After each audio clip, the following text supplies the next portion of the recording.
It is by caffeine alone I set my mind in motion. It is by the beans of Java the thoughts acquire speed, the hands acquire shaking, the shaking becomes a warning. It is by caffeine alone I set my mind in motion. Welcome to our Thursday night typical stream. This is TableBreakers, and we have tabled the discussion for poisons and potions for the moment because there's some more data that must be acquired, and that way people can have outrage. And then we had another most important topic to discuss. Yes, the Skyships of Arenaria. Arenaria. Thank you. Arenaria. Arenaria. The Skyships of Arenaria Prima. Or if you're Patrick Stewart, the Skyships of Arenaria Prima. Boy, that was really terrible. Hi, my name is Bruce. So we are playing with coffee beans, and while I put these in, no, this is his only beans account.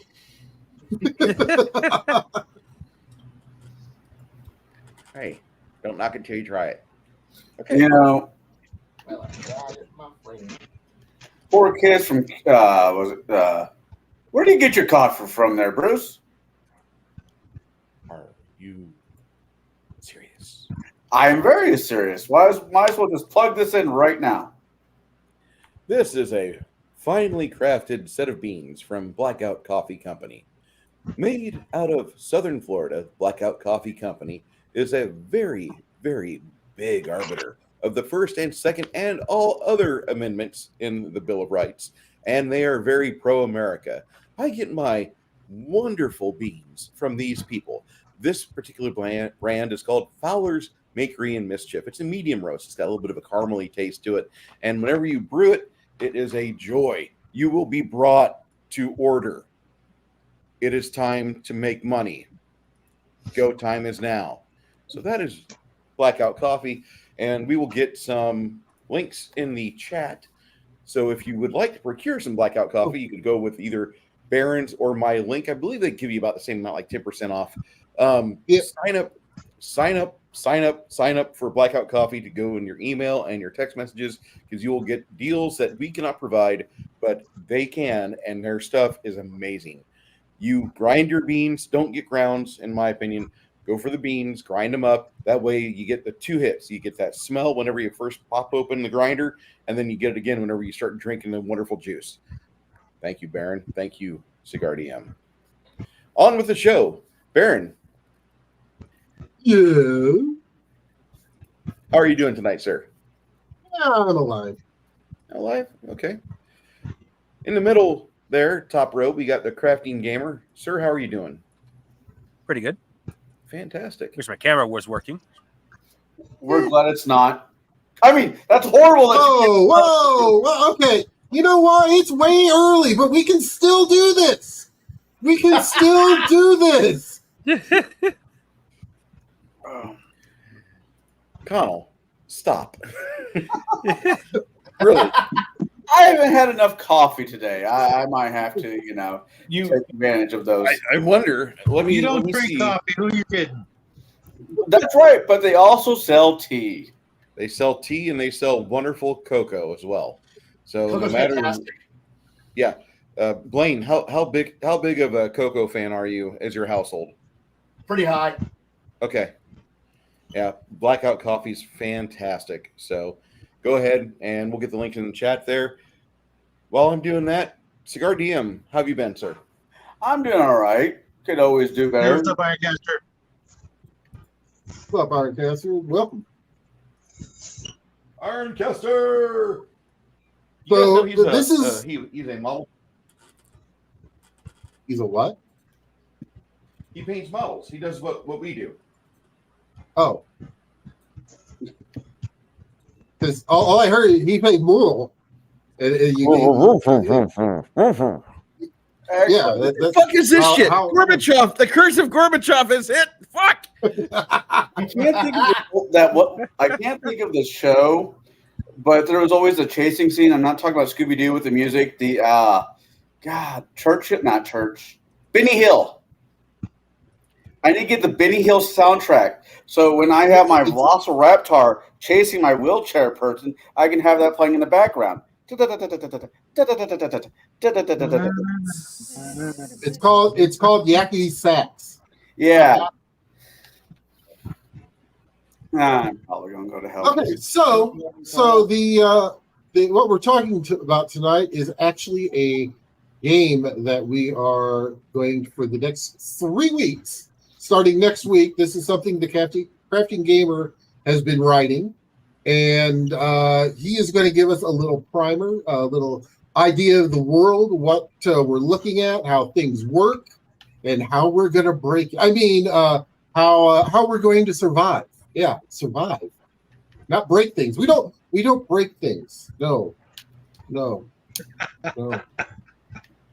How many dice can you roll in your Exalted game? All of them. I ran out of dice. Need a I borrowed team yours. mixer. I borrowed yours. Blaine, how have you been? I'm doing all right. Good deal. You set for Saturday night's discussion? Whatever it is, sure.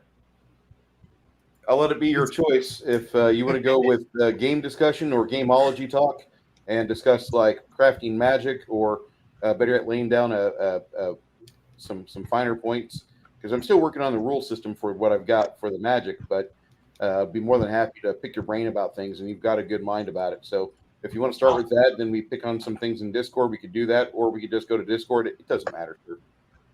Or hold up that book that you were showing us earlier. Oh, the holy book. That one? Brutal Legend, the tabletop RPG. This one? This one. Yes. It's cool. I like it. Give us a preview. Give us a preview. I told you it was a Jack Black tribute picture. That's awesome. You know it's tribute. I mean, come on. It's good. It's fun. It's great. I mean, where else do you get to have, Nathan Explosion writing a metal unicorn into a picture? That's awesome.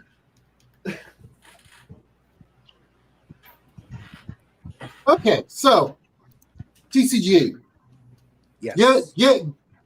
Give us the world. What world are we going to be going into, and what kind of things are we going to be doing?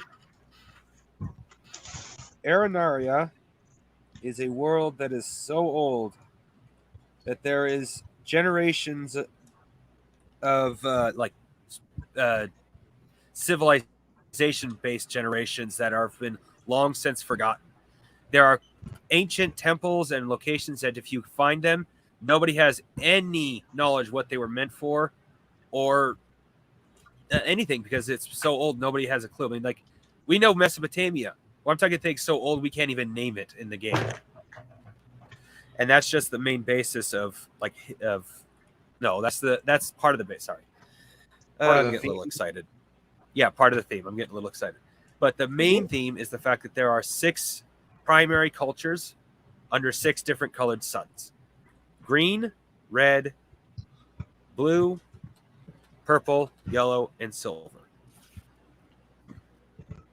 There are 4 primary cultures that determine most of what happens within the world, because the Green Nation has virtually no ability to leave their home because their ships can't go very far, and the Silver Nation has absolutely no interest in the world. So it tends to be just those 4. The red, blue, purple, and yellow do the primary world control, basically. But the world is so vast, the world is literally the size of Jupiter, that their territories are extremely limited by comparison. Most of the world is just an open book that people can do whatever they want. Hence the reason why. I'm not going to try to bust your balls here, but it's going to come off like that. So, I mean, let's be adults here. Okay. Frog God Games has a campaign world called Lullager, or the Lost Lands, and they've been putting material and content for that for the past 6 years pretty heavily out there. The reason why I'm asking you about this is because their world in their main book describes it as being the size of Jupiter, and they've detailed one continent, one singular continent, and then they said pretty much the rest of the world is yours to fuck with. So, were you inspired by that, or is this just something you've heard for the first time? It's something I've heard for the first time. I was Okay. inspired by a video game called Skies of Arcadia. Not familiar with that one. It's a friggin' great game. Uh-huh. Do you have experience with it, Shadow? Oh hell yeah, I still have it, and the strategy guide. Is it a PC game or a console game? Console, PlayStation You can find it on 2, the I PC think. now. I started on the Dreamcast, actually. Oh yeah, that's right. I had that there too. Yeah, it's basically like Spelljammer ships that aren't Spelljammer ships, but they're sailing ships. They fly. You've got a party of characters. You've got the ship, and you go on a big long ass RPG adventure. Okay. And as you do so, your ship gets, you can upgrade the ship and get more cannons and, blast more shit. And the only thing I didn't like about it, remember that freaking cloud bank area that you had to go in? Oh, yeah. There's like a couple of those. Oh god, I freaking hated that. I finally figured it out, but it was freaking so aggravating. Yeah, no, not that. But you flew into this giant cloud bank and you couldn't figure out, north, south, east, or west to save your life. You just had to fuck around with the controller until you finally made it out the other side. Oh, yeah. The super the super cloud reef. Beneath the only area in the game that had no sun. Or no moon, I should say. Yeah, I use yeah, suns. it was brutal. It was brutal. It was one of those I almost rage quit the game kind of things, but the game was too good, so I figured it out. And this was way before you could go online and get any sort of clues. I think, if there was, I didn't have access to it. Around the same time, you'd have to call Sega on the phone to get hints. I remember that era. Yeah, it was 1-900. What did I just buy my kid?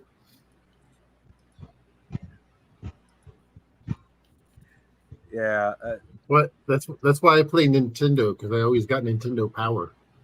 Yeah, that's where they had all that stuff in. Yeah. Did you have the Power Glove? I did. I did not have the Power Glove, but I had the little robot that didn't want to It's so work. bad. So we made it. Gyromite is what it was for, and we made it into a 2-player game. One of us controlled the guy, the other one controlled the pipes that would open and close. It was kind of fun that way. And the main basis I'm making for my game, I don't think I'm going to have an overall, here's the storyline and here's the adventure that you have to have. I'm going to do it a little more Palladium style, where here's a bunch of adventures you could have, but most of it's pretty open world. I will have in a future book, like an adventure. I do intend to have a venture book where here's an adventure I could think you could have. But like a lot of games that I do know you could have an overall adventure. The arc of an adventure built directly into the book for this huge campaign, I don't intend to do that. Sorry, I'm getting kind of excited and my words are stumbling over themselves. It's okay. It's okay. I'd rather you be excited about your system than not give a shit. Yeah. All right, so give us some more background about the characters that live in this. Well, pirate. The term, pirate, since they're the most common character you'll find out there, is not a derogatory. It is not directly meant as a criminal term. It is meant as a derogatory term for mercenary, because you're basically Oh, good example is how Ronin is viewed in Japan. A dog without a master. And which leads to a lot of pirates doing piracy. I mean, I might as well at that point. So I've thought about this, but I don't know how to explain it because within the four primary nations, you have the Red Nation that specializes in ancient tradition and steam. They tend to be found They tend to be found with a lot of Arabic and Middle Eastern type cultures because they're the desert people. And blue, I made very oriental. Like, admittedly, it's kind of almost stolen directly from Skies of Arcadia, but it fits perfectly. They're mostly wind powered. You'll find a lot of industrialism in their cities, but mostly wind powered and still a lot of handmade crafts. Beneath the purple moon, it is almost nothing but magical base. Like, they use refractions, that's the name of the magic, in everything, literally everything. There is nothing that doesn't have some aspect of magic in it. And then there is the yellow people beneath the yellow sun, which is highly industrial, highly electrolyzed. They also have the most advanced ships with having actual metal ships. Usually it's either solid wood or a combination of wood and metal.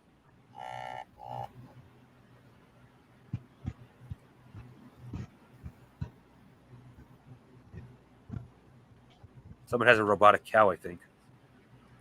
That's what I heard. Sorry, my No phone. idea what that cow is. It's from all my angry viewers. No, my phone went off. You don't have viewers. I do too. I got a whole 82 of them. I'm here. I stand corrected.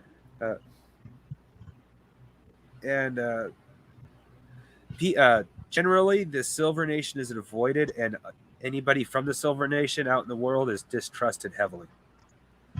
Because anybody from this that goes to the Silver Nation never returns. Well, no, there are people who do return. In fact, there's a business that specializes in collecting the ships that get abandoned, sitting on the ports of the Silver Cities. But if anybody goes into the Silver City, they never come back out. But what nobody understands, because everybody knows don't go there, people still go there to this very day and never return. Don't tell us why. That's a surprise.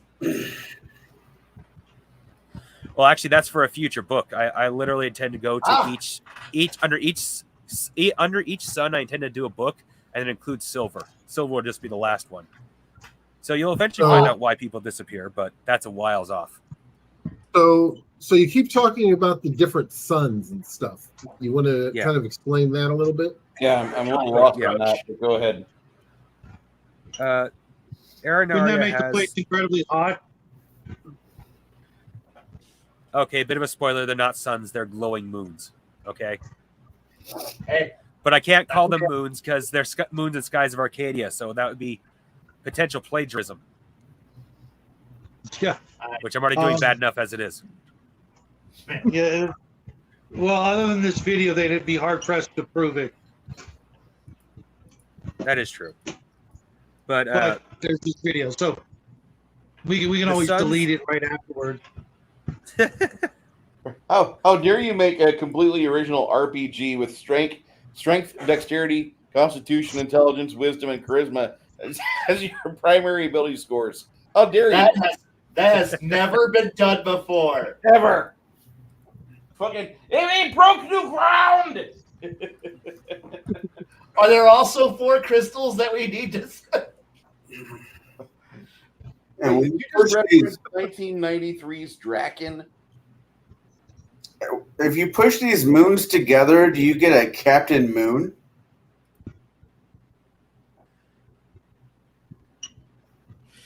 I'll shut up. I'm sorry. I was too loud. My neighbors are upset. She's trying to sleep. She had a rough shift at the Ticklish Whisker last night. Yeah, Connell got a second time out for the night. Like I get it, being a stripper is hard, but like she's the one that decided she'd work as a stripper at the Ticklish Whisker. I mean, it was a fun night. I will say that much. It was amputee night, so I mean, it was just like they can't get away. Better than quarter night. And chicken wings were half off. I love quarter night. Instead of making it rain, I make it hail. Okay. At least you're not giving anybody a concussion by throwing them a roll of quarters. Strippers Guild. It's going to be painful when they come back at us. True. Well, at least you don't have the debit card and you just slide it down the crack and just take the money out of the G-string. I thought it was an ATM. Okay, so you're talking about the different the Suns. different suns and everything else. How do those correlate? Slight backdrop. The planet itself is in a galaxy so inundated with magic itself. The galaxy actually produces oxygen. The important part of that is the fact that the suns themselves, or moons, absorb that magic and produce it in a single form of power to the planet that is called a refraction. Suns, refractions. Green represents life or creation. Red represents fire and destruction. Blue represents wind and change. Purple represents ice and permanence. Yellow represents lightning and power. Silver represents magic and high technology. Okay. And Jade has a question for you here. Can I get 6 truths about the setting? 6 truths.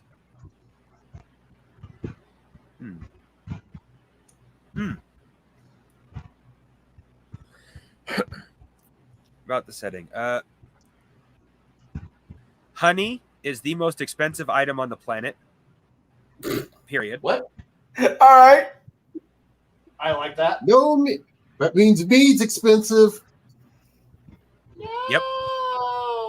Cheap booze. Yeah.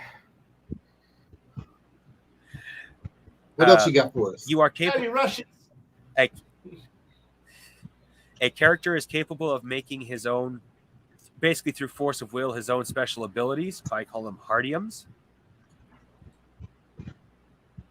Like, for example, just to clarify, sorry, what? maybe make it a little, just to clarify, to make it a little easier for you, 6 truths or 6 things all players know, So rather than the character. honey is expensive. That would be something that would be. Yeah, honey's a good start. Oh, yeah. Well, hardium is another one because you need that for your special abilities, because that is, like, for example, because you are on a ship, one of the hardiums I built into the game I call Skywalk or something like that. It creates a cloud directly beneath your feet that you can use to jump in any direction. Good if you fall off the ship. Get a Nimbus? We can get a Nimbus. Only if you're pure at heart. Pure bad. Another truth: if you're not prepared for falling off the ship, you're going to die because there is no water. I plan on falling off the ship. No, I don't. I plan on staying right here. Nothing bad will happen because I'm planning on it. Something else all players should definitely know: all engines are powered by sun gems. But even though if the sun gem is removed from the engine, it'll take hours for the ship to fall beneath the clouds.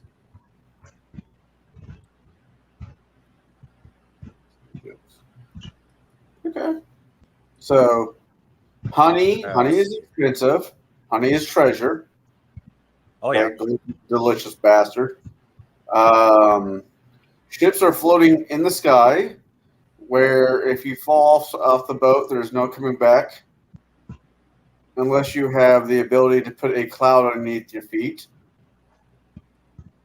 Well, I have other contingencies as well, but yeah. Okay. Bungee cords. And ships Yes, run actually. on sun gems. Yes. Sun Not gems so are far. well here. Here's a this is definitely a good one for this one.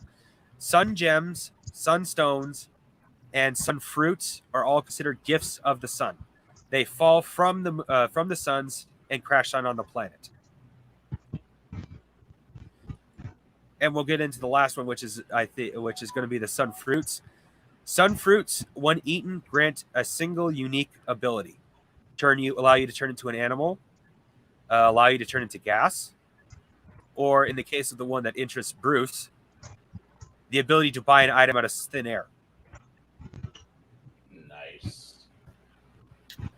Interesting. Yeah, that's interesting.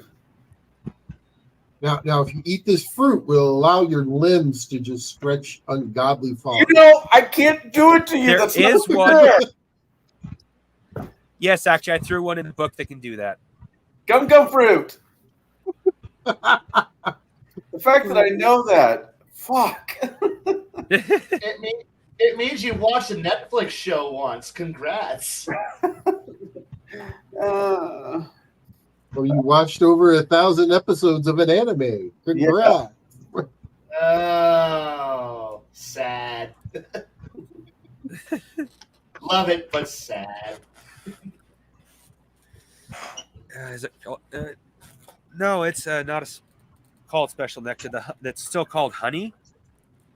The reason why honey is so expensive is because there is no mini honeybees. There are 3 hives of what are giant honeybees, and they're the only known honeybees in the world. Giant honeybees? Okay. Yes. No, Bruce, you cannot ride one. Dude, get out of my head. Can't ride one of them, and you can't ride a hamster. I'm sorry. And you can't steal one All and I'm attach it to the unsubscribing. ship. You are a fun sponge. Shut up. Although, if you find a hamster and its name is Richard Gere, you might be able to ride it. I don't want to ride Richard Gere. I want Boo, the amazing space hamster. Yes. What is Yes, a I'm day mobile. life of a person on this planet like? Jade, who's not here, is filling in for the questions. Thank you, Jade. Yes, because I was prepared for questions, not blindly speaking. Honestly, what is a day? Man, you're gonna have What a is a rough day of go a with this. person? Let's see here. I have no questions. Soy based Jeremy, if you don't know who Boo is, you can't comment. I'll do one for NPCs and one for players. For the NPCs, it can be like the day-to-day life from what we have to all the way back to primitive, because each sun represents a different level of technology. With the green sun, it's primitive hunter-gatherer cultures. They have no unified nation. Under the red people, under the red sun, they have steam powered, but they haven't quite reached the industrial age yet. They're still almost 90% handmade. Under the blue sun, they are wind powered, but they do have the ability to use industrial technology. Purple is technically just as primitive technologically as the green people, but they make up for that with almost entirely refractions or magic-based technology. And under the yellow sun is actually technology higher than ours. And beneath the silver sun, slight spoiler, you will find technology equal to that of nanite level technology. But nobody knows that because, well, the silver people don't really communicate with the outside world. And I'm not bashing this. This sounds really cool. But at the same time, I feel like when you're talking about this, that I should have like a deck of cards in my hand with a mana source of different colors: red, yellow, green, blue, purple, silver. And for Reverse. a second, and then you lost me there because I'm like, pick cards. Oh, not Trump. I was thinking like our powers combined, we make. Never mind. I was so And happy then- that you mentioned magic. And then we pull out the reverse. I reverse your reverse. Skip. Huh? Draw four, motherfucker. Go away. Right. What drives the nations or the peoples who sail the sky? I'm sorry. What? What drives the nations Oh, drives. Okay. and or the folks who do sail the sky? Well, for the players, it is hopefully the sense of adventure, because I'm setting it up so you can do domain play, but you have to go back at least once every 6 months to a year to maintain your domain, which means that part of the reason why I set it up is the size of Jupiter. So you could literally go through that process of going so far and coming back and never hit the same spot twice. Like, you always have a fresh adventure for your character. And therefore, what I'd hope would drive the players would be adventure. As for the world, what really drives the world at this particular moment is trade. Everybody has something that the other ones want, because each culture is unlike like modern day where we have everybody can produce the same thing. Every culture is so different that each culture has something that the other wants. So globalism So hasn't it's- happened yet. Got it. But there is a slight upset to this. Interestingly enough, even though this yellow is the most technologically advanced of the 4 primary nations, they are the youngest to be a nation. They were actually at civil war until recently and only became a unified nation recently. And they expanded their trade routes aggressively. And therefore, the other nations are still uneasy, and there is the potential for a war to bust out because of it.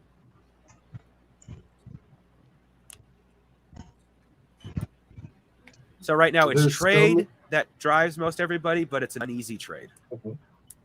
Okay. So does each, kind of expand on that? Does, each nation have, its own interests that they definitely keep in mind besides the trade? Yes. I haven't gotten quite that far yet, but I do know for a fact that the yellow people, their main focus is expansion. They are trying to grow their territory. Right now, it's not really affecting the others because the planet is so big and they're so far apart. Yellow can expand, and the only thing it's really taking over are mini nations that the other 3 big nations don't care about. So basically, the more advanced nations really haven't gotten in there to do like subjugation of lesser nations. But when they come across them, what keeps them from doing that? Nothing. They do it. They either you join our empire or you die. So they're expansionists. So let's say I'm from the yellow tribe, right? And me and a group of people get on a boat and go to visit the green tribe. Well, I need workers. So are you saying I can go over there and steal their people and make them workers for the people of the yellow sun? Slavery is actually one of the higher forms of trade in this game. I'm not shying from it. Oh. All right. There is also a lot of sorry. I was about to say There is Maggie. also a lot of indentured servitude where Like, for example, a Yukonal, if you were to look hard enough, you could probably find a group of people from the Green Nation who would be willing to work off a license to go to the become members of the Yellow Nation. Interesting. But slavery, but actual slavery is also there too. It's like, I don't shy from it. It's like, we have one culture that it literally is basically, well, they literally are, not basically, they are hunter-gatherers. And we have three cultures that one still does things by hand, one does things slightly industrious and by hand, one does things purely by magic. They're the only ones that don't have a crap ton of slaves because they don't need them. And we have one that does almost a completely industrious, but they still need workers. So Purple's really the only one that doesn't engage in active slavery, and that's only because they don't need to. But they have slaves in their culture. Okay. So can you give us an example of a exploration or adventure, something that might lie beyond the unknown? Something that like, For instance, like that you said that the yellow folks are doing a lot of expansion. What's some of the things they may have discovered during that expansion in the unknown, during that exploration?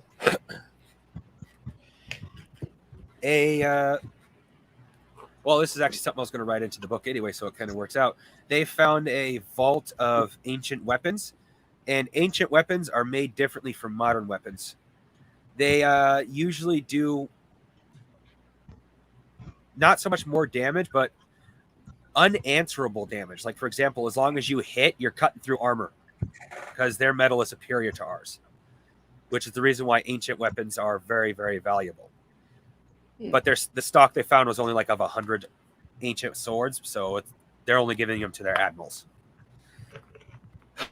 But another thing that they could find is, I wish my camera was working. I have a couple things here, example that I'm going to be using in the game that are basically ancient abominations, combinations of man, monstrosity, and machine that still work. So, like old artifacts and war machines and such, or what?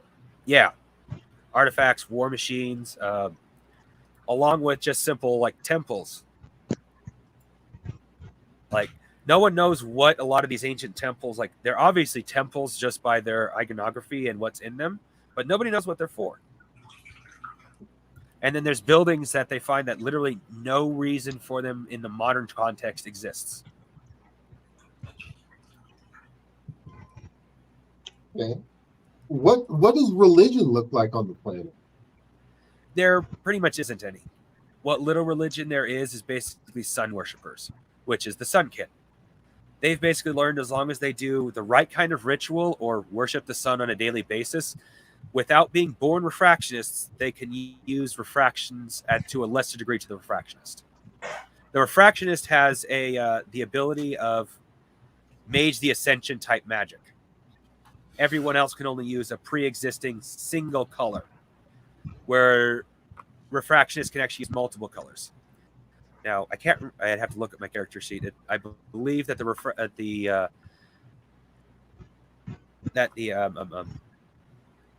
Sunkin cannot use multiple colors, but they can make up their own refractions from the colors that they have access to.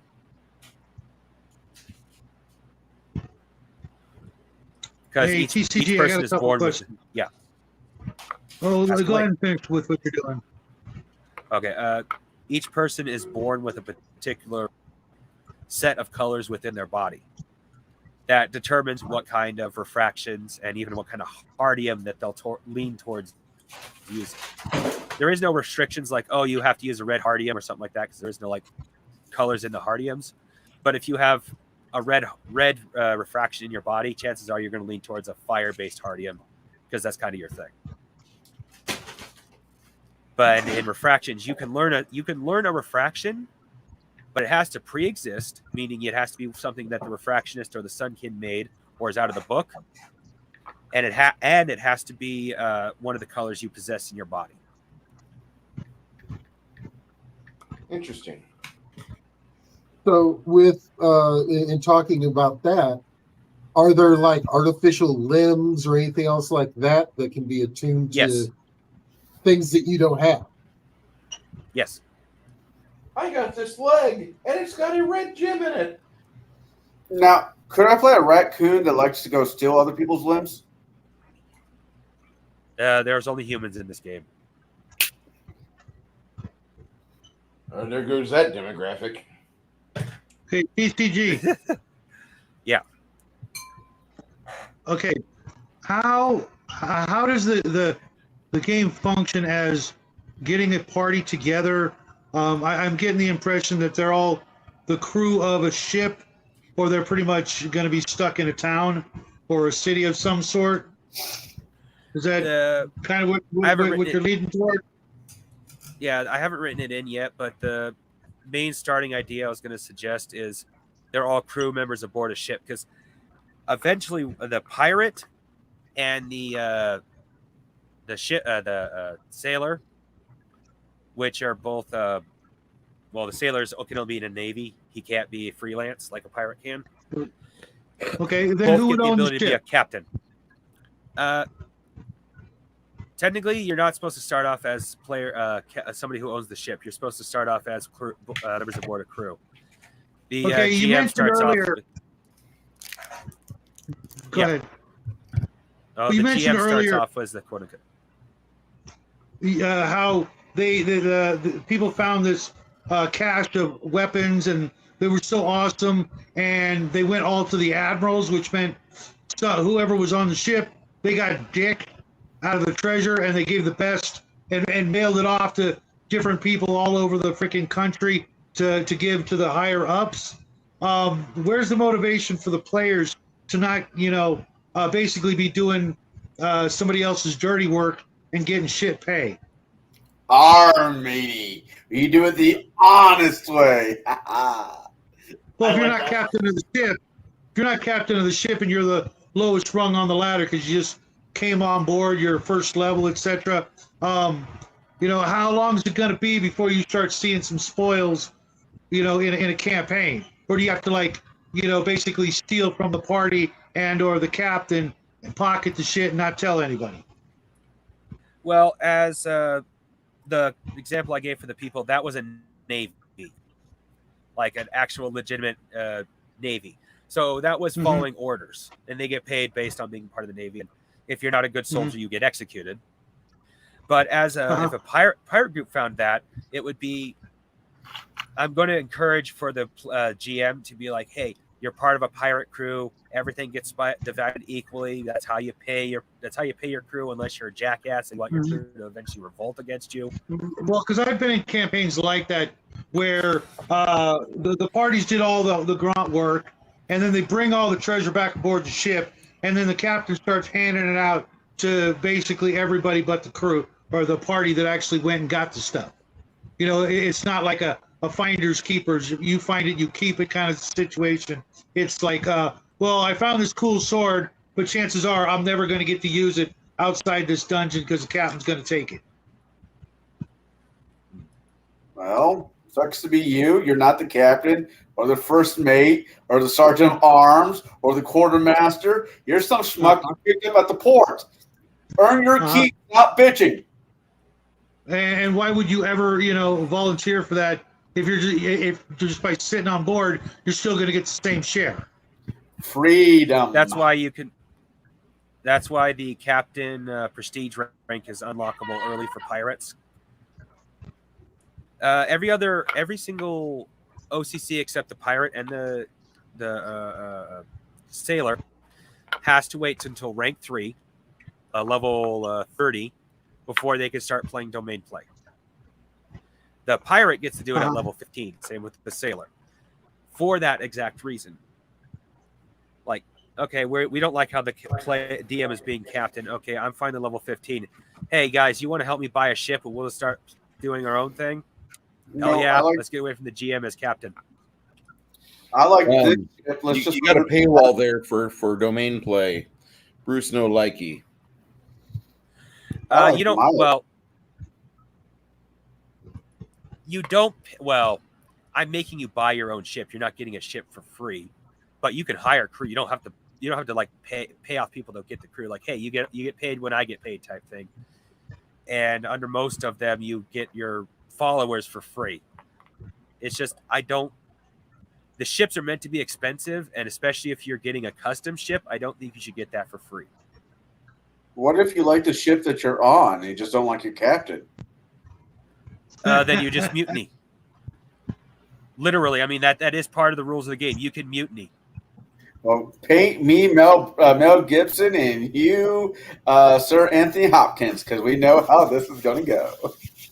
Hi, looks like you've got a couple questions burning there for you. Oh no, you got you hit it with the comment of what keeps me like. I heard you can't do domain play until you're of sufficiently high level, which almost sounds like end game level when you finally get freedom. But I'm like, but what keeps me from at level 5 sneaking in? Sneaking up in the middle of the night, passing some coin off to the sergeant at arms, walking in, sneaking into the captain's quarters, and doing a little bit of aggressive Klingon promoting of myself. Just because it's literally just because you automatically can at certain levels doesn't mean you can only at certain levels. Straight up, if there's a mutiny and you want a level 5 to be captain, the level 5 is now captain. I understand. Okay, cool. I like, because I have no problem. Like, I understand buying a brand new ship is expensive. I played a lot of airships / sci-fi games / I have notes if you want to know how expensive it is to maintain a ship of the line. So, I mean, feeding and maintaining a dreadnought is expensive. So, yeah. So, how many ways do we have to make money? Because obviously, money is the most important thing in the universe here. In fact, to the point where I know, because you mentioned trade, and while there's all these cool cultures and things, unless there's a culture of a bunch of people with no taste buds, but they like spicy garbage, and a bunch of people who go, spice bad, but idiots buy spice, so I conquer your country because you got spice. Do you put it in our own food? No, that's for savages. We don't eat that crap, but we sell it to people. So, do we have a very complex trade network that I can actually look at and figure out the optimal trade routes and where to steal the ship and head off to go do my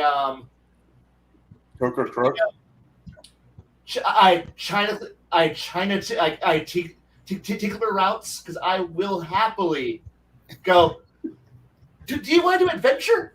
No, the profit margin this time of year is a whole. Over here, there's X product and Y product is in one sit, but adventure profit, adventure profit, at profit margin. But we can do things that involve adventure, and the Spacey Guild says, "Go fuck yourself. We're making money." So Kai is our quartermaster. No. He pulls out his spreadsheet. This says we do profit. Profit, motherfucker. We're doing it. We're doing this. And I know there's like all this cool magic swords and stuff and cool magic. And trust me, the moment you said Mage the Ascension thing, my brain was like, so what are the spheres? What Arete do I need to be able to do the effects I need to do? And when can I do a bunch of garbage spice and then fold space? That's all I care about at this point.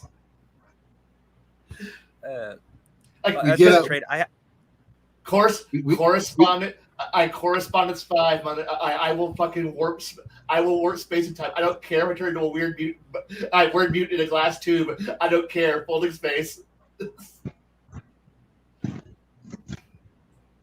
Well, as for the trade, I haven't written anything directly down yet, but yeah, the idea of a entirely trade-based campaign, not outside the realm of possibility at all. In fact, it's very feasible. I'm setting it up that trade is, well, like for example, if you read through the selection of items you can purchase, that is a general price purchase, and a lot of them have a lot of varying prices. Like spices, those are worth a lot. And an excellent example of, like you were talking about trade, about you would do a trade for your character. Before I even heard that, I had already thought of the fact that your guys' campaign starts under, like, the little thing I'm doing for this is basically starts under that. The captain, since chances are I'm the one who's going to be doing the captain, hold on a second, is doing, we're bringing in 3 barrels of honey from someplace else. And though the ship is technically being paid off because it was a loan that we got for the ship, you guys are still getting a whole bunch of money from the honey, and you're being sent off technically on an adventure, but on an adventure that's specifically meant to increase your trade potential for the future. Cool. And that's the point we mutiny and take over the ship. Now we have honey. Now, all of this is predicated on the idea that now I would like to also do cool adventures and on the high seas and make friends from enemies through the power of being an awesome person. But if I'm told that money is what makes the world go round, friendship goes out the window, money. So it's one of those things where if you want high adventure, take the emphasis off cash. But if we're constantly reminded that, so you want to go on an adventure, yeah, you need to pay approximately a 500 gold piece a month for restocking fees for food and the crew. If you need to spend also extra money or X amount of cash to maintain the ship's drive and hull, here's your fuel costs. And at that point, cash becomes the only thing that matters, because I want freedom, but freedom costs money. And unfortunately, I need more money. And if piracy isn't an option, trade has to become the only thing I care about. So I would like adventure. So I need money to adventure means I have to make money, and make money means no adventure. Money, I don't want to be a mundane spreadsheet driver. I quit EVE Online for that. Yeah. God, I haven't heard that game in forever. It's still there. It's still evil, and they just included Excel integration. So now it really is flying spreadsheets. It's the best thing. Okay. So along those lines of doing like a trade type, campaign, what makes that different than like a traveler, type game, and where you're doing the traveler, trade type stuff as opposed to this? Well, as Kai was saying, you got to maintain your ship and all that. I was going to be setting it up that you don't have to maintain your ship like constantly. It's like mostly after battles. Oh, you took some damage, you better repair. Fuel costs, there is no technical fuel. Once you put a sun gem in, as long as the sun gem is undamaged or not removed, the ship will go forever. And food, it's meant to be kind of abstract. Oh, I buy 3 months worth of food. That's, we'll say $1,000 a month worth of food. Voila, you got all the food you need.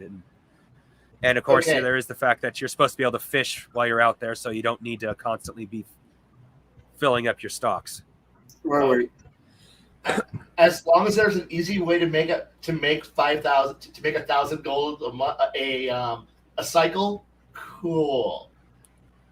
Yeah. Cool. I could put away my spreadsheets and go on an adventure.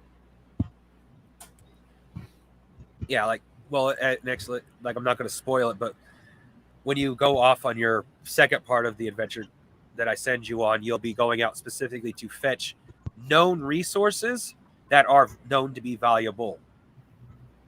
So it's along the lines of trade, but it's also a bit of an adventure on the same hand. Okay, well, you Because said these that are living, they're living resources. okay. So, well, you said that there you can fish. This is all taking place in the sky. Do we ever land on the Yes. planet, or is it like actually on the ground? Yes. You can actually land. There's islands. Well, most ships don't land. You either fly down on a small shuttle or climb down on ropes. But Okay. there's islands, and there's one of the books I intend to cover eventually is it talks about the fact that there are continents so large you can go an entire adventure without ever having to get aboard a skyship. Okay. So, while you're on the skyship, since that seems to be where it's kind of geared toward, Yes. what kind of monsters, environments that you'll actually like come across with this? One of the things I love is giant insects, so that's one of the common things you'll be having to deal with. And once most insects reach a certain size, they stop being afraid of humans. And there are ship-sized insects. That's why I use the term in the book instead of a ship-to-ship combat, ship-sized combat. Okay. And there are also there are other things out there like ship-sized fish. There are human-sized fish. Like it's a Tuna. kind of a small. It's kind of a small spoiler, but what you guys are going for on the island that you're going to be going for on the adventure that I'm sending you through tomorrow will actually be you're catching fish large enough to ride, and they're worth. What is Right, I'd have to look, but you they're worth said a fair playing amount. tomorrow? He meant next week. Not tomorrow. Next week. Sorry. Okay, Sorry. just checking. Yeah, I got another previous engagement tomorrow.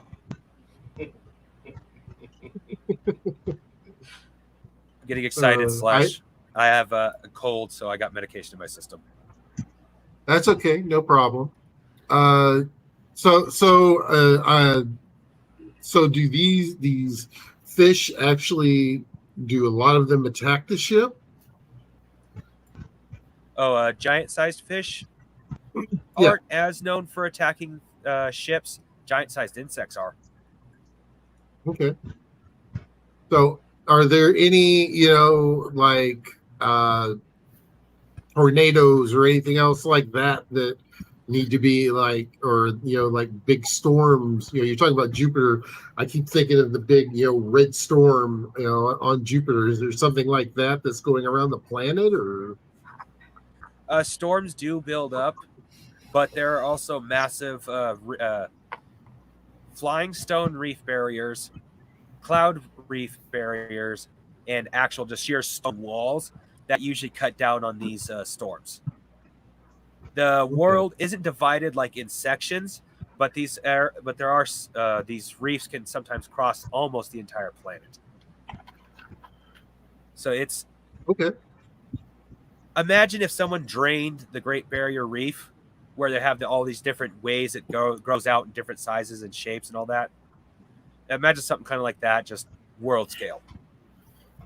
Okay.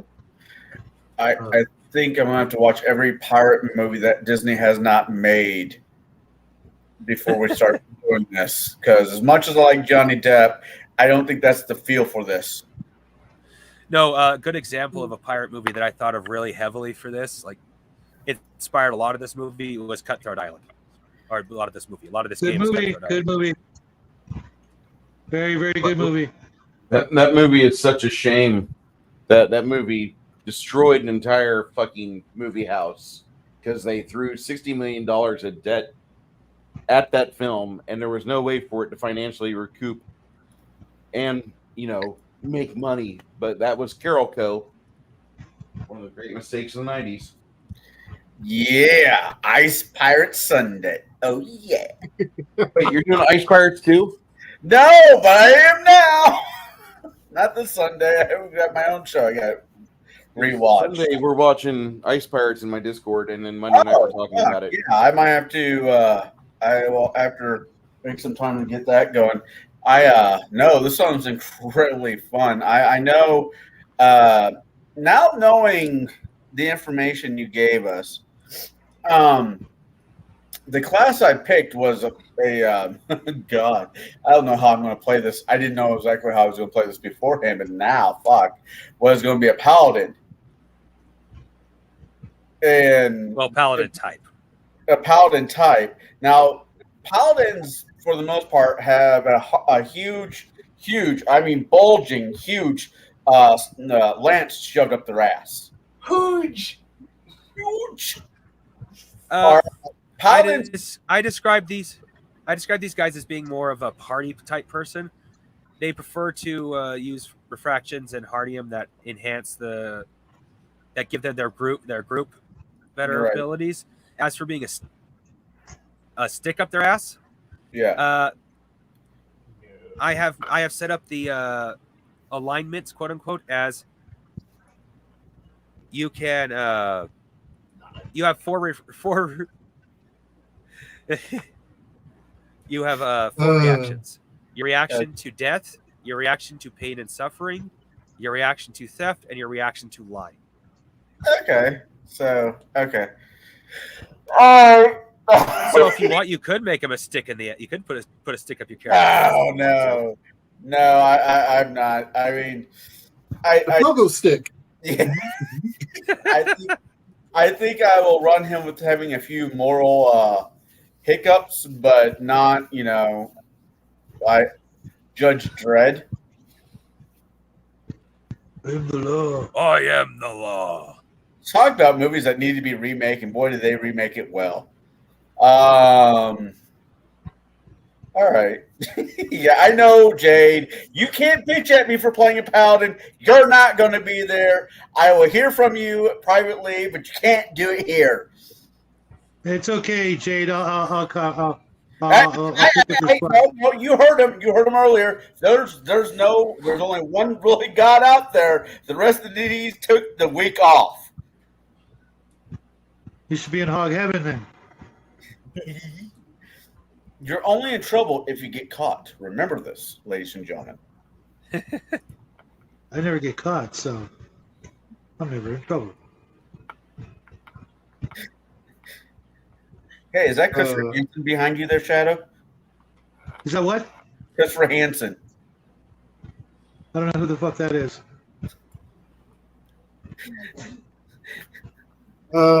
Okay, so you said humans are the only race on this planet, correct? Yes. What? I want to be a monkey. So what are the rumors of the older races from caches that are found, etc., that have been found up to this point that would be kind of common knowledge? It is believed that what has been found comes from other humans, because everything is human shaped, human sized. Yeah, when you do find anything that's not, it usually is obviously belonged to a construct of some kind, because the construct isn't too far away or it's too heavy for a human to have ever possibly lifted. Aliens.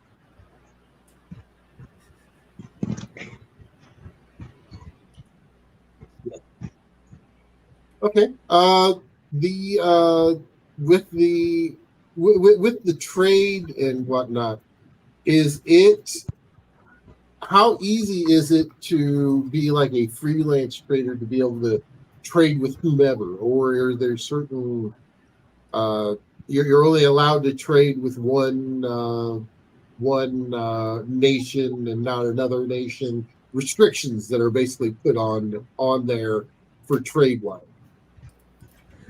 Usually the only restrictions are on individual items, not if you could trade with certain people. It's very, very hard with the size of the world to maintain like perfect deals. or independent deals because you can only deal with you ever again. Okay. There's like thousands of mini nations that literally have nowhere near the power as you do, but they aren't going to have the same restrictions. So I'll just go deal with them and not you. Bye. Is it more of a first come first serve? Hypothetically, let's say we have a cargo of bananas. Let's just use fruit. Yeah. And there's another guy. Rude? Food, bananas. Oh, okay. And there's another guy, another NPC character that we're bumping heads with for storyline bumping heads, and he's trying to get into the same dock as we are. Is it one of the first come first serve? Yes, you have bananas, but he has bananas and he came first, or is it like a locked in contract type deal? Well, if you do actually have a contract with them, obviously contract comes first. But most of the time, it's first come first serve. Like usually, if you have a contract, it's because Navy. All right. So, all right. Freelancers are meant to be a huge part of this. I mean, we've kind of got an idea now of kind of like the world and kind of some of the things that are out there. The next thing, basically for going forward here, let's look at more of the the mechanics. Okay. For instance, you said that they're able to do things with the spells or whatever, the abilities that are gotten from the fruit and all that. Like how would those translate, and what do those kind of look like with in like maybe a battle type situation, as opposed to a non encounter type situation? Okay, well, I'll talk about all three: the refractions, hardium, and sunfruit. Starting with refractions. Okay. In the case of refractions, they are considered an aspect of light. That's the reason why they're called that. And most of the time it comes from the palm of your hand, but it is definitely an internal thing. So I do have the rule. You can wear gloves, but your gloves have to have holes in them so the light can sink through. But in general, you don't want to wear gloves. At the very least, you want to let your hand be visible. But what that would look like in battle is, well, outside. Yeah, we'll start with in battle. In battle, refractions are instantaneous, unless they state otherwise. Like I actually have something called the Silver Spear, which is something I think Kai would definitely appreciate. I believe it's Kai anyway. You shoot it at somebody, it sticks into them, doing X damage, and then if they try to move, even if they succeed or fail at removing it, they receive even more damage from it. So it's a pinning spell. Outside of combat, though, that takes a few minutes to cast. Because refraction, because there is what I call in-battle focus. Outside of battle, you don't have that same focus. You can't just cast something instantaneously.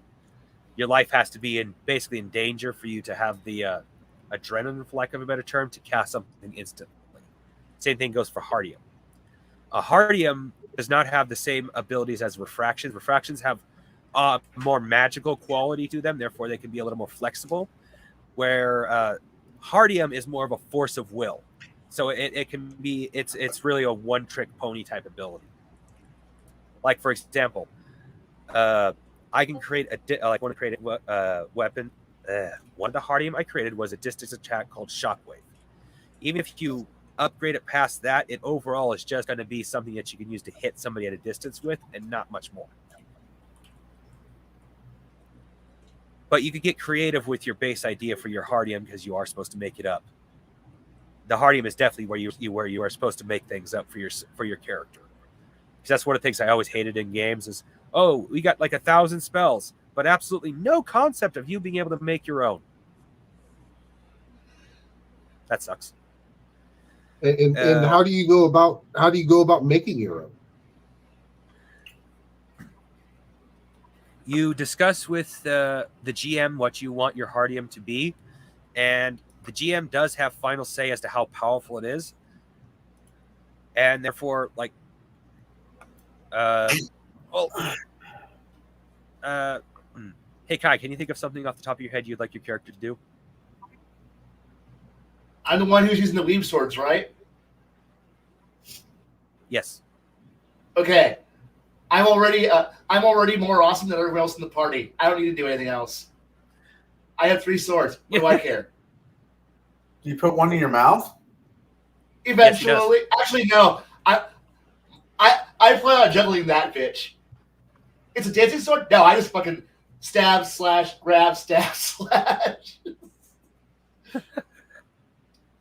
So hypothetically, let's say I'm a spellcaster, right? And you're saying I can come up with my own spell. So I want to, I don't know, make a spell that puts a bubble of air around my head. Air bubble. Okay. I can just, this is what I want, or I want, tell them what the spell does. I have the fractals or whatever. I'm sorry about that.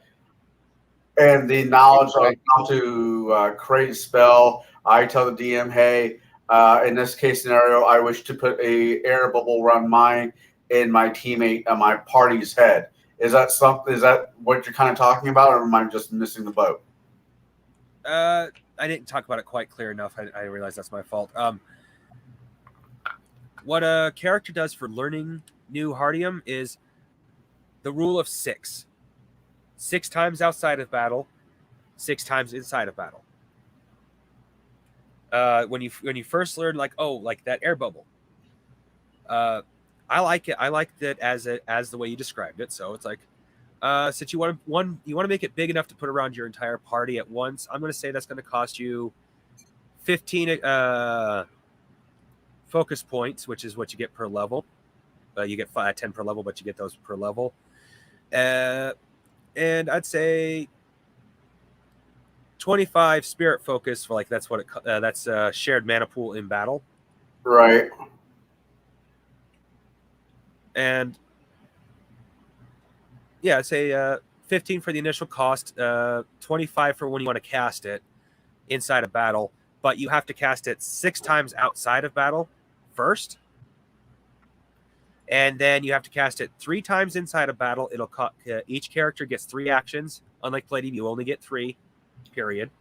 You have to cast it first 3 times you cast it in battle, it costs all 3 of your actions.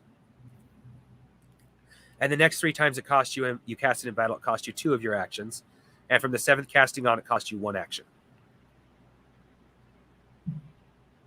Okay.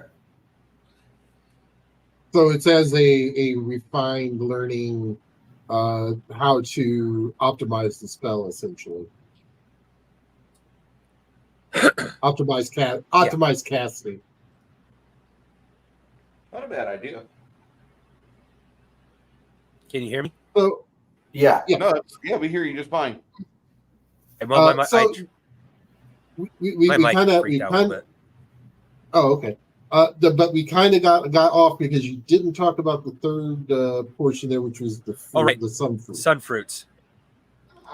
There are 3 basic categories to the sun fruit: animal, ability, animal, element, and ability. In the animal fruit category, I only have 4 each category, but you can literally steal from the devil fruit offline for this if you wanted to. Pretty much. In the devil fruit, actually, the captain of the ship has one of the devil fruits. He's got a bird fruit. So we'll come to him first. Is the fact that one of the things I actually gave him is basically the ability to do harpy feather attack, which is throw feathers at people. Like, I could see that being a bird-based ability. And once again, this is another one where you're encouraged to come up with your own things, but there is a cost to sun fruits. If you eat a sun fruit, you lose all your hardium and refraction abilities. You can no longer use either of those, and that happens at any level. So if you have like a crap ton of refractions and you're a refractionist, well, even a refractionist, you don't want to eat these fruits because it'll still take your refractions from you. You are no longer a refractionist at that point. But even if you're like you're max level, you eat one of these fruits, you lose all your abilities, and you slowly over time regain all the points that you lost, basically. But it's going to take you time to regain all that. If you're lower level and you do this, you regain an additional, I think if I remember correctly, it's additional 5 per level until you regain all the lost points. But you don't just get them all back immediately. So it's always good to get a sun fruit early on if you can, which is part of the reason for creation you can actually have a sun fruit. But and then part of the elemental sun fruits, I have either given you solid forms or gaseous forms. Like, for example, I did add the gum fruit. It's basically called the rubber fruit. You turn into a rubber man. I also have the diamond fruit. I also have the cloud fruit, and I forgot what the other one was, but two of the fruits give you flying. Fire, yeah. Flying, fire and cloud give you the ability to fly. Also makes you immune to a lot of damage. Like, most physical attacks don't damage you. It has to be an energy-based attack. So if you like put lightning onto your sword, that will do damage because it has an energy basis to it. But like if you just use a simple enchanted weapon and all it is like extra sharp edge, it won't do anything. When you're one of the fire or cloud fruit.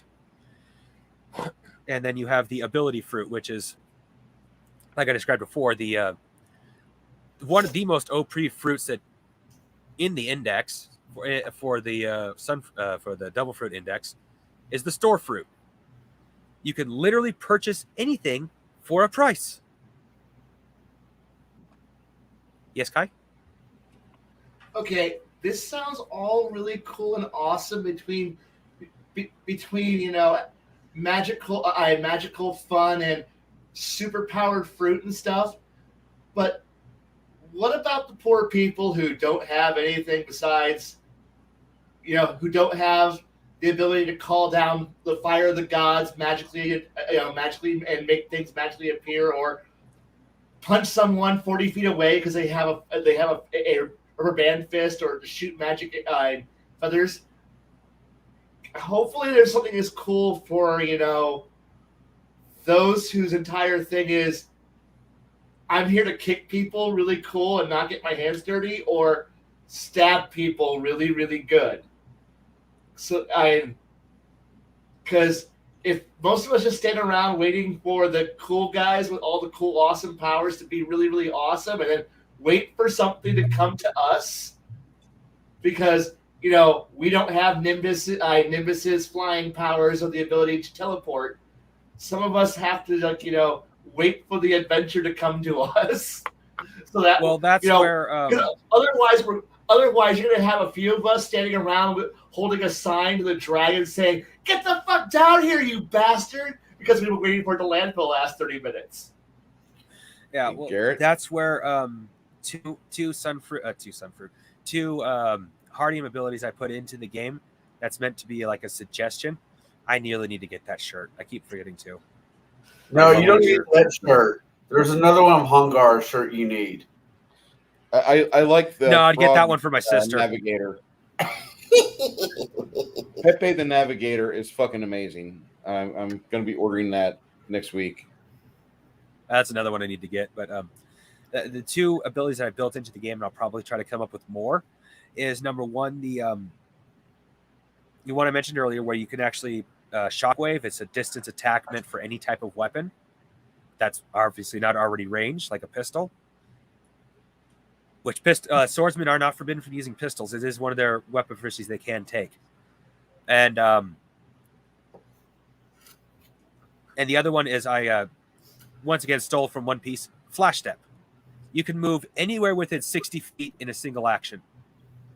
Cool. I'll get to relive I'm gonna live out my Bleach Shinigami dreams of having Getsugaton show and Flash Step, because that's what everyone uses all the time. No.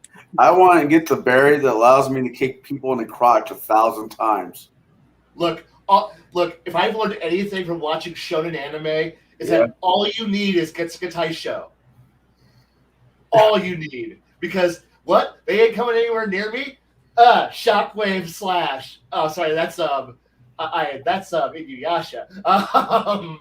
Or Getsuga Taisho, or I slashed, or air slash, razor slash, slashy slash that causes a range attack. Yep, my sword cuts the air and cuts you. I'm okay with that. And flash step is pretty always, eventually that can be probably refined to pretty much just walking on air and doing the full Bleach bullshit. Oh my! I'm sorry, I've got a sip for my buddy hockey Hungar. powers! Hockey powers are definitely awesome. All right, I'll stop. All right, so yeah, kind of give you guys a little bit of an idea of some of the stuff he's talking about. This is based off the PDF that he did send to us, so we kind of had an idea of what was going on. Now, one thing that the little bird in our ear had in there was to how does a round of battle look, and how does that play out? A round of human-sized combat is 6 seconds, and a round of ship-sized combat is 12 seconds. How does it? Well, thanks to Kai, it looks a lot more dynamic than it used to. Admittedly, it used to just be 2 guys hitting each other with a stick. That's exactly how Kai describes it, and I have to agree. Like, it was just simple. I attack, you attack, I can dodge, I can parry, and that was it. Woo! Kai made it so... Kai's suggestion made it so you can actually not only parry, if you successfully parry, you can perform a counter strike. Everybody gets 2 per turn, and they can use extra actions to perform extra counterattacks if they want, except the swordsman, which gets 6 counterattacks per round, and the sunkin, or the paladin, which gets 4 counter strikes per round. And then Kai turned around and simply asked, hey, can I do something with all these counterattacks per round? Like defend people? So yeah, as long as someone's within your area of movement, and that includes within flash step movement, you can defend somebody you can parry an attack to counter somebody. You can parry an attack aimed at somebody else and perform a counter strike. But you do have to parry before the other player has rolled to see if they're parrying or dodging.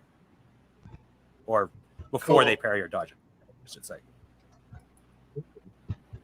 Now, Green Apple had asked what system this will be. Green Apple, sorry about that. We got preempted by Hungar, so which is not a problem. We love Hungar. But the system is actually the one that the Crafting Gamer has come up with, that he's writing the rules for. We're kind of doing the alpha test right now, just to help flesh out some things and see how bad we can break it.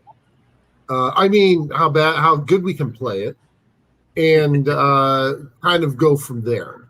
So it's kind of his work in progress. It's kind of his little baby, kind of like what Bruce has got going with his game.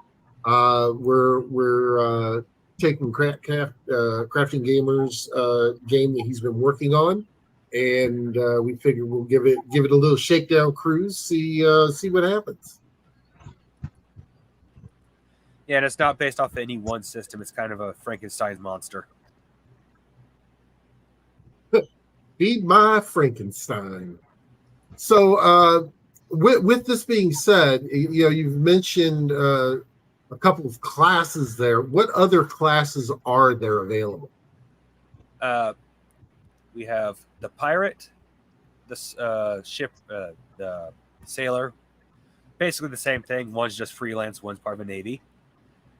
We have the. Hold on a second. Let me. Well, I try to remember when I actually have the book. Let's see here. The marksman, which is basically the sniper, the chef, the shipwright, the swordsman, the sunkin or paladin, and the refractionist or the wizard. I'm currently working on a ninth one, the Sinister, which is basically meant to be a bard type character. Okay. So and each of them have their own Yes. things, I'm assuming.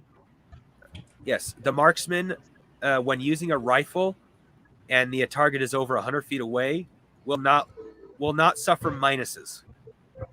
Like, for example, if the ship's rocking, oh, that's a -6. Not for this marksman. He gets a plus up to a maximum of +3. He gets that plus no matter how bad the ship is rocking or any minuses like that. Other bonuses will be minused, but he gets that.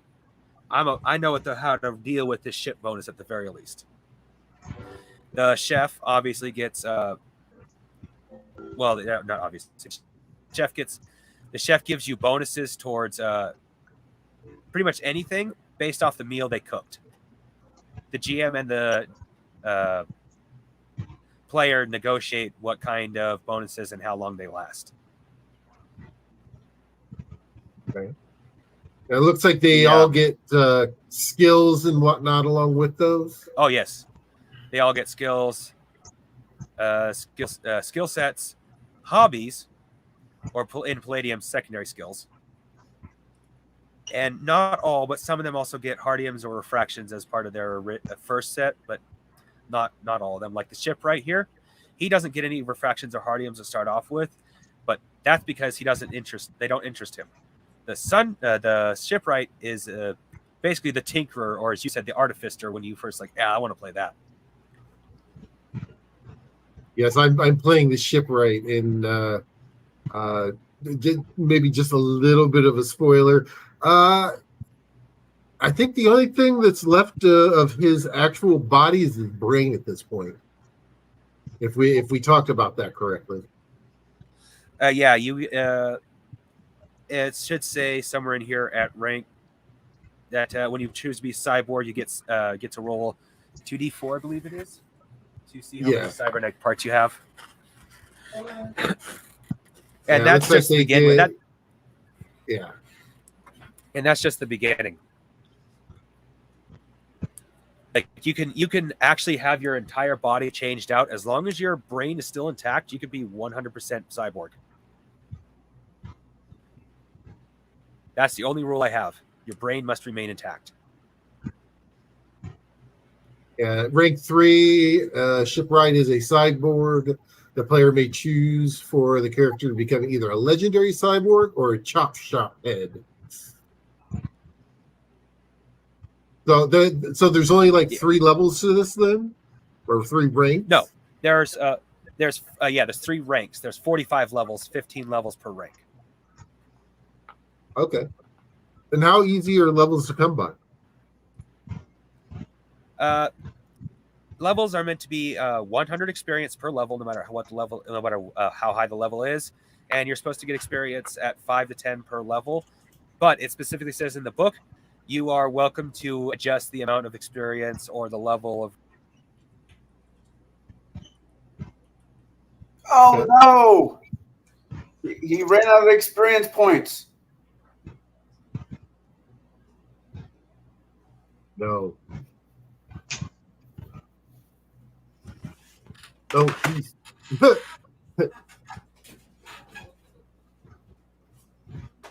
And we're hoping he'll pop right back in. There he is. How long were you talking before you realized you weren't with us? 2-3 seconds. Back with us? No. Sometimes he has issues when he goes out and comes back in, so we'll bear with him for a second. I still hear you. Okay, there you are. Were you cussing? Yeah. I feel like somebody should be cussing. The experience is meant to be very moldable as to how quickly you level up. Because, for example, you do have the 45 levels, and there are people who are like, well, that's going to take you forever to get to prestige rank, get you to prestige or a domain rank, which is rank 3. That's where it's like, okay, well, you want to get to domain rank 3 faster, then just give out more experience. It's only 100 experience per level. Or if you vice versa, people who are like, oh, I want to level up very slow. All right, then just make the experience go up 100 per level, and you'll level up even slower. Ah, you're in the refractions. Yeah. Each refraction is separated by color and then organized by a letter. Yeah, so like for green, grow plants, healing light, wood rot, poison or cure. I think that's supposed to be cure poison toxin. Yeah, I can't spell, so I use voice to word. So if anything's misspelled, it's not my fault. I completely understand. Spelling has not always been my best friend. So yeah, it goes into much more detail here and everything else. I'm just kind of highlighting some of the stuff, like animate object, ride the lightning. Yeah, get your engine running. Yeah. Hey, isn't that one's actually very useful. It feels like we were talking about that. Yeah. Oh, there's something funny about that though. You can ride lightning straight into a wall and commit suicide. So be careful when you come out on the other end. Yeah.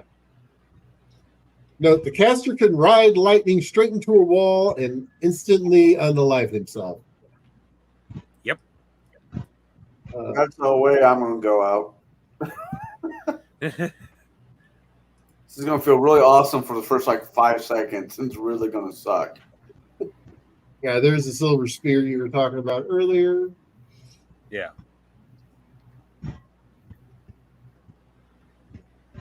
So for casting outside of battle, it takes longer, you said, correct? Yes. Okay. And that is because it takes it's the equivalent of building up the energy instead of just having it there to immediately access it. There's the hydrums. So you've got a battle stance, cloud walk, crushing blow, flash step, eyes of the Zark. Yeah, forgot what that one does. Oh yeah, that's a sniper. That's a sniper hardium. Yeah. Is there an illusion-based one? I didn't think of one, but there could very well be. Yeah. Because I would have love perfect come down twice. I would love to combine being a sword master with an illusionist at the same time. Oh God! I could think of some amazing, horrible things I can do. So yeah, it's really not out. It's illusion. See, wobble, wobble, wobble. Oh, cool. Stab. Wait, your sword wasn't out. Yeah, well. Man, I thought I was going to cut you in half with that strike. I went a little too shallow. That's a shame. Now I do like this, that you can't cherry pick what you want. It's actually a roll on the sun fruit with the species and then the elements and you can either do a category roll or a straight up roll where you roll just straight up and How rare are these sun fruits? Rare enough that not every character is supposed to have one, but there are thousands throughout the planet.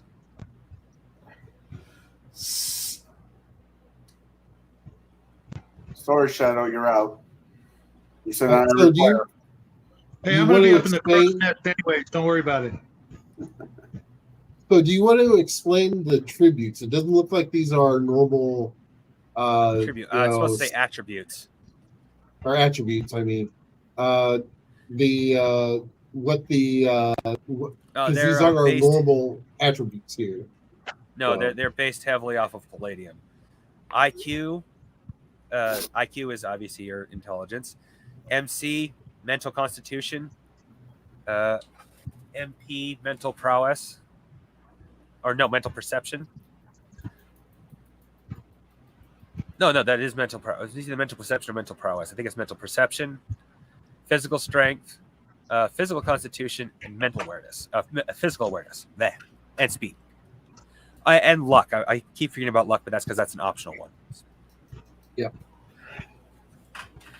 So yeah, it looks like it's mental perception, physical strength, physical constitution, physical awareness, and then of course speed and luck. So yeah, okay. Yeah, and each of them can grant bonuses if you have a high enough number. But this is where something like, hey, Jade, you still watching? Because this is the part where you're probably going to kick yourself in the butt when you found out, hey, or when you heard, when you decided to have me make characters for you, when you read this, and goes, it says, if you, to roll your attributes, you start with 21, roll 3d6 and minus whatever number from your attribute. And that's your attribute number. Well, you get 21. You roll 3d6. So let's say I rolled an 18. So You would, your attribute would be 3. fuck my life. Yeah, Jade, this is a game for you. This is a roll low. At least when it comes to that, you're going to be a rock star. It's all roll low.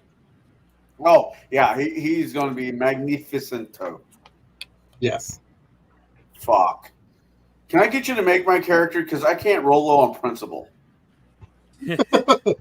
His I dice already made the refuse. characters. All right. You made the characters. Awesome. Yeah, so that's I think that's the reason why Baron invited me. The main reason Baron invited me to the TableBreakers Discord is so I could put the characters there instead of putting them in regular Discord. So you guys can actually find them. Jesus. This is true.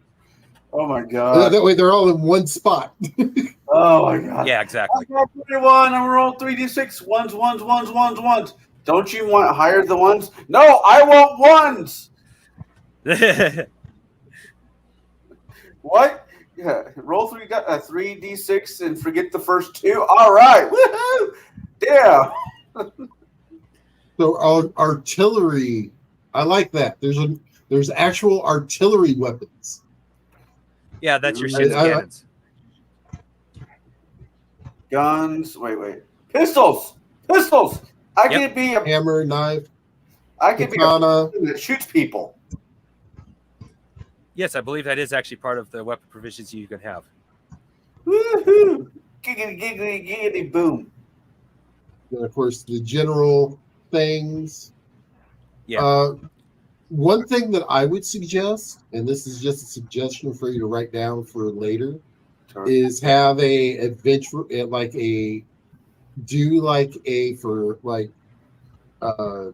would say like a sailor's pack, which would cover your pirates and all that, and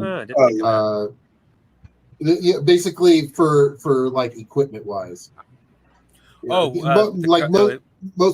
Most of the time we do most of us will set up and go, okay, for 15 gold pieces, this is out of your starting money. This is, you buy this pack and then boom, yes. Standard adventure gear. I forgot to mention that you actually have starting equipment that you do get automatically. You don't have to pay for it, and some starting savings. Wait. You're missing something from this list I have yet to see. What's that? There's no pitons. Where is the rum? Hold on a second. He isn't in that section yet. Okay. Edibles. Is there tobacco? Yes. Wait. Hold on. I found the rum. Yes. He's in the alcohol section. Okay, See how much rum. meat It is? actually, Damn it, going up too fast. I want to see rum, mead, alcohol, damn. That's That's the fine mead. well, considering you need honey to make mead, I can understand why. Yeah, it being that expensive makes sense. Tobacco, soap, wax, glue. Now, see, I would say that should be higher. Yeah. I changed that. I changed that in a later book. Okay. Or later Well, version. I'm just saying because if honey's that expensive, that means it'd be the kind of the equivalent for wax. That's a Well, don't forget that's also per ounce, not per pound. Yeah. That's still some expensive. I mean, I get the honey being expensive. I get the meat being that expensive. Holy shit. The wax, Yeah. yeah. Because the only place you can get the beeswax is from the bees, where you get the honey and the. Well, unless you're a Shrek fan. And just a little bit lower is an explanation to some of the items that are unique to this game. Okay, so And as to why honey is so expensive. World compass determines north from south and east from west. So it's only got general navigation. Okay. An island compass detects the magnetic pole of individual islands, which will lead you to the closest / strongest island magnetics. So actually, if you find a small island that's near a bunch of large islands, you could literally be hidden. Yep. Yeah. Milk bud is a plant that, when boiled, produces a substance that acts exactly like cow's milk.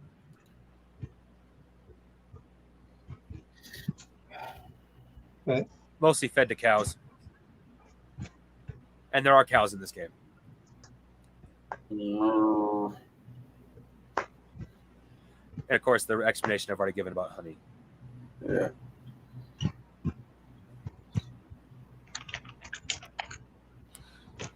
They sound angrier than hornets.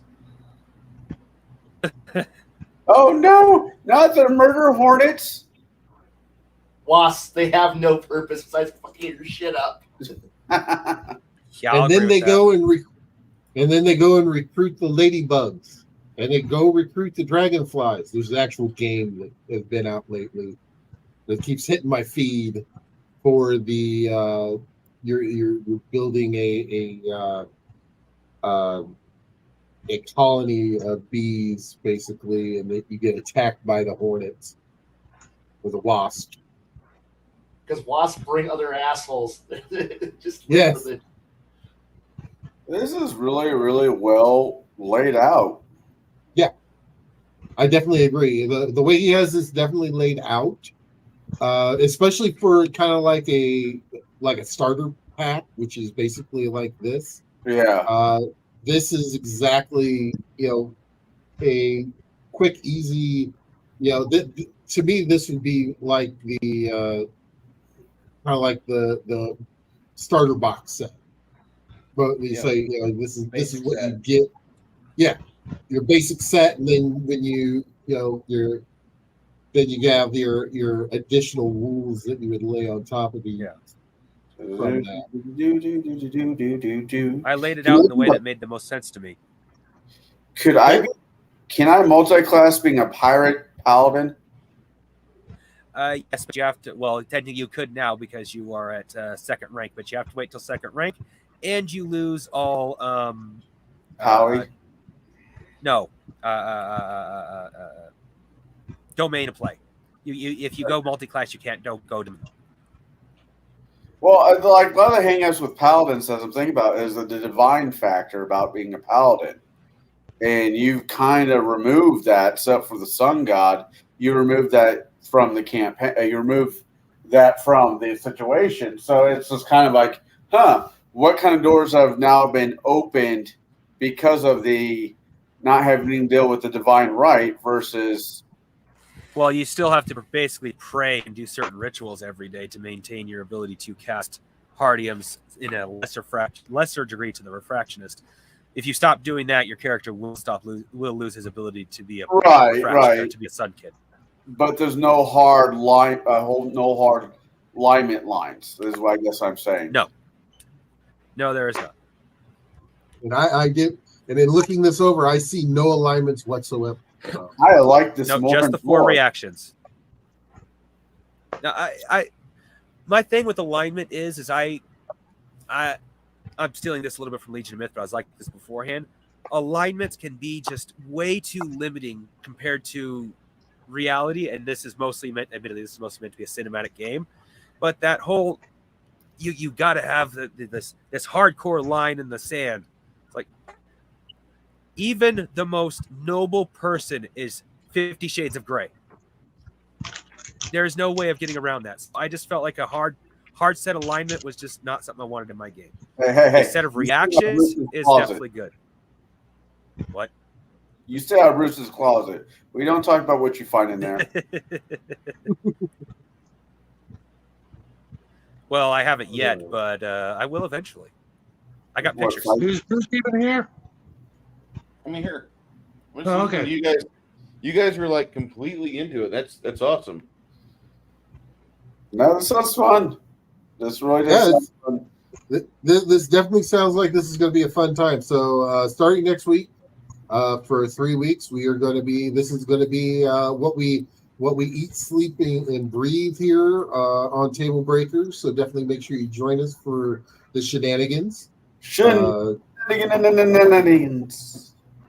So yeah, so we are getting toward that time for the wrap up. So TCG, what do you got coming up this week besides prepping for this game?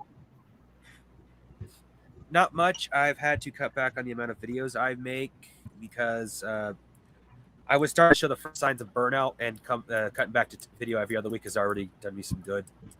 So this week, nothing. But next week, I am going to be having a video of the Soviet Union in the Robotech universe. Okay. It'd be interesting. Okay. Shadow, what do you got coming up this week? Tomorrow, I'm hopefully going to be reviewing the Ravenloft box set from the 1980s. I'll be doing a shadow chat on Saturday night. Just don't have a topic yet. And then all next week, I'll be doing more Ravenloft reviews. I'm going to try and make it through all 20 or 30 Ravenloft books I have, plus some of the box sets until Halloween. Just going to be a lot of Ravenloft reviews. I'll be doing some eBay videos because it is time for those folks who sell on eBay to clear out some clutter, get rid of some junk, make some cash, and hopefully teach people how to not get ripped off on eBay if they are going to be selling. And that's about it for the next week. And then once October rolls around, we'll be doing a whole bunch of other Halloween crafts and projects, things like that. Right. And Bruce, what do you got coming up this weekend? Well, Friday night, if you are not a subscriber to Janet from Another Planet, you get to see us go full bore into our hatred of shitty politicians, both sides of the aisle on that one. And then we talk a little bit about rational things, but mainly about our hatred of shitty politicians and the media. Saturday, right now it's kind of looking like I'm going to do some rolling up of thief or skilled type characters for my campaign. And if I got some people mulling around on Saturday afternoon, I might pull in for a, hey guys, here's your characters. Here's your play test. We're going to fuck around for a bit. And I think we're going to do that. So, yeah, since today, this is a free week. And then Saturday night, of course, the great and illustrious Chimerian, Saint Kai of Rant, will be at the channel after 9 o'clock. Looking forward to that. And then Sunday, I don't know what I'm doing Sunday yet. I know Sunday at 7 o'clock, I'll be hosting Ice Pirates at the Discord channel, and anybody that wants to watch Futurama, be in there by 4:30. So I'll be watching Futurama, and we'll be discussing that here pretty soon. Monday's discussion with Janet will be all about the Ice Pirates. And I'm looking forward to this movie because there's some really cool things about the Ice Pirates. And if you want to really love the movie, forget about the last 5 minutes. Harpies! That's Connell, what do you got coming up this weekend? Oh, This week? tomorrow I'm gonna be away from the camera because I will be playing. Right. I don't want to say heavy metal. What am I playing? I am playing. I'm playing a game over a place in Washington. What am I playing? Not Don't Warhammer. matter. Yeah, Warhammer Fantasy. Warhammer Fantasy. I keep wanting to say heavy metal fantasy. I'm like, no, that's not right. I'll be playing Warhammer Fantasy in Washington Saturday. If Bruce will have me, maybe I'll play test something with him because that sounds fun as hell.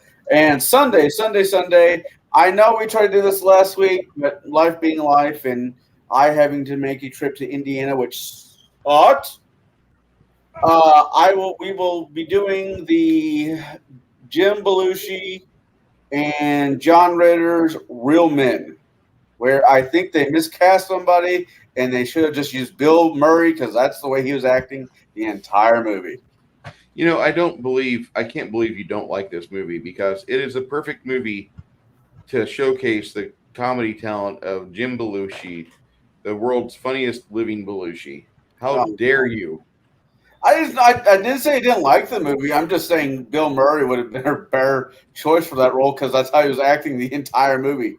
Hi, I'm Bill Murray. Bill couldn't have pulled that off. Bill doesn't have the.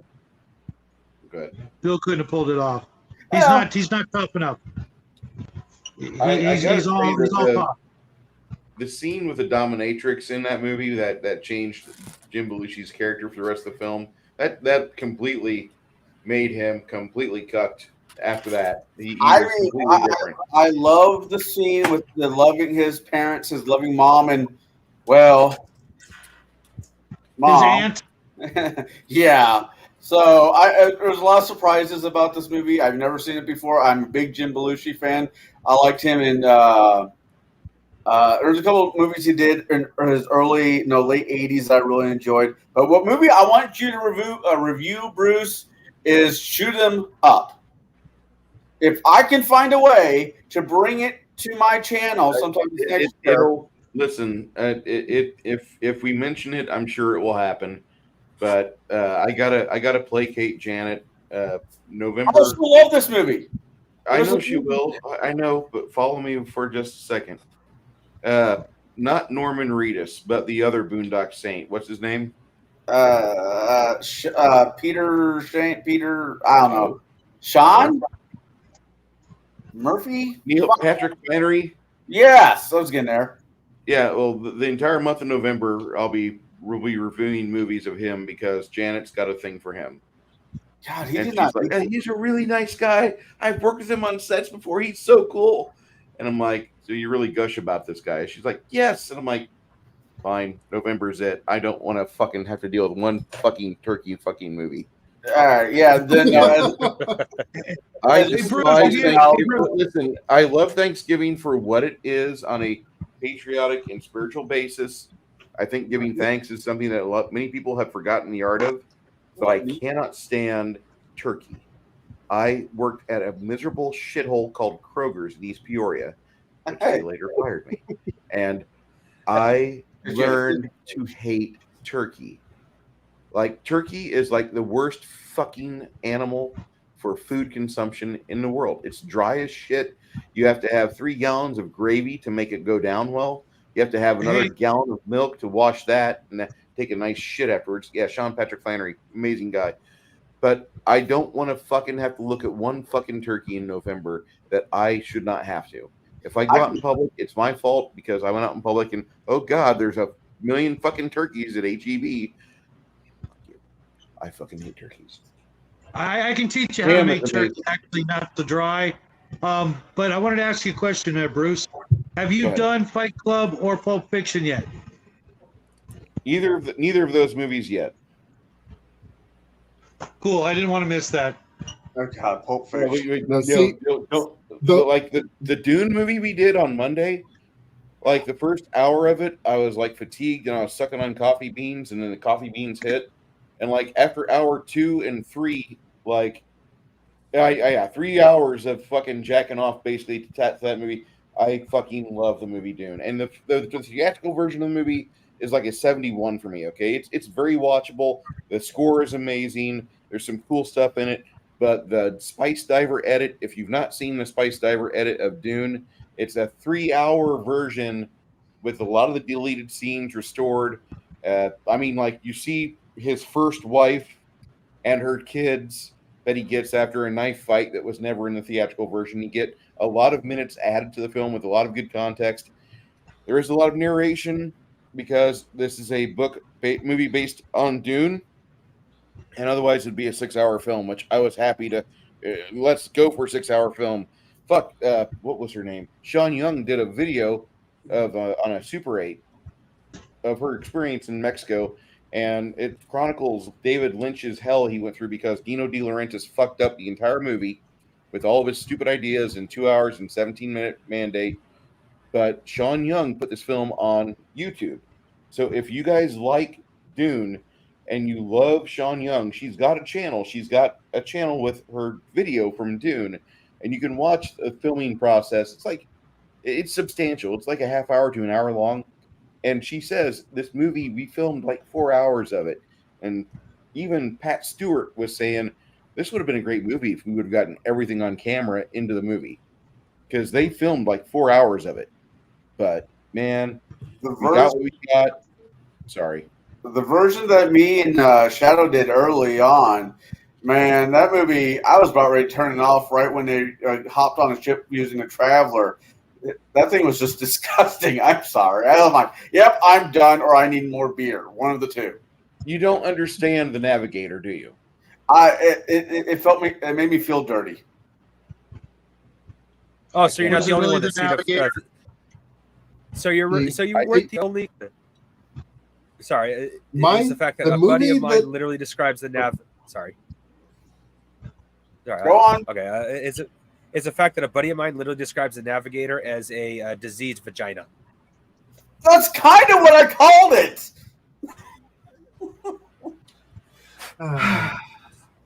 Hey, So all I have to say is before you do up, those Elmer? two movies that Shadow said, I am still awaiting you guys to do the original Gone in 60 Seconds.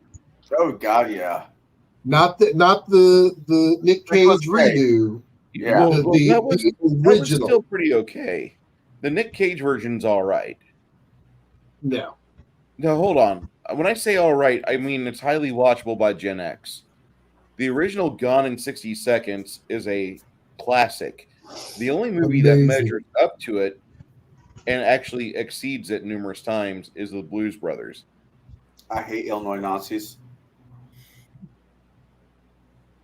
So, but no, I'm sorry. The entire last 45 minutes of the movie is nothing but a car chase, and at the end of it, you're so sad because of the condition of that Shelby. Oh yeah. It will make you. Agreed. Completely in agreement. I'm just saying, I'm trying to find a way to fit it into our schedule, but Shoot 'Em Up is such a great. It's a family film. I mean, I might pick that as my Christmas special. How much of a family film that is? I got a family film for you. What? The Expendables. Star Wars Christmas special. Oh God, no. Watch The Expendables with your son. Oh God, no! That's a hell of a bonding moment. No. My My Christmas pick this year is going to be Violent Nights. It's the movie of last year that brought Christmas back into my heart. I'll tell you what. After I get done watching Krampus, I'll watch Violent Night, but I got to watch Krampus first. I get it. No. The reason why is because I just watched The Gate 2 weeks ago. Yeah. And The Gate is like how to do baby's first horror, which is good. It's good for baby's first horror. It has some really good effects in it. The guy that stands up and he falls down, a bunch of little dudes walk from his corpse. That was really awesome. There's some really cool special effects in it. We're going to do The Gate. Probably, I want to do that in October. Not this year, maybe next year. Gate, the one that came out in the 80s? 86.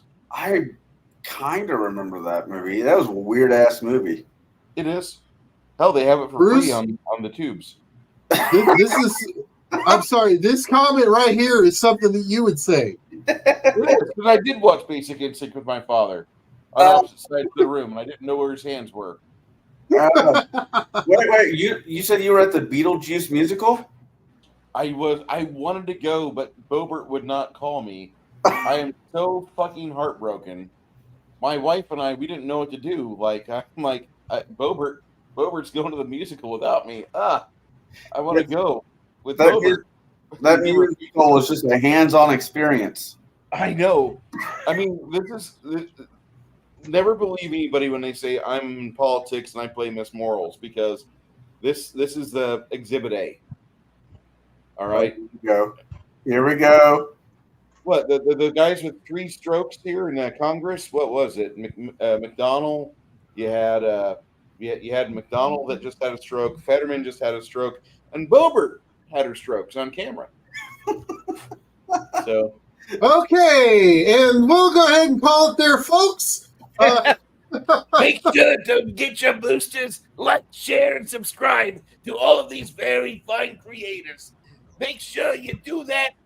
The Christmas season is coming, so don't be breathing on Grandma. All right, everybody. Thank you for joining us. We'll see you next week with the CTG's game, and we will catch you next time. Bye, everybody. That's my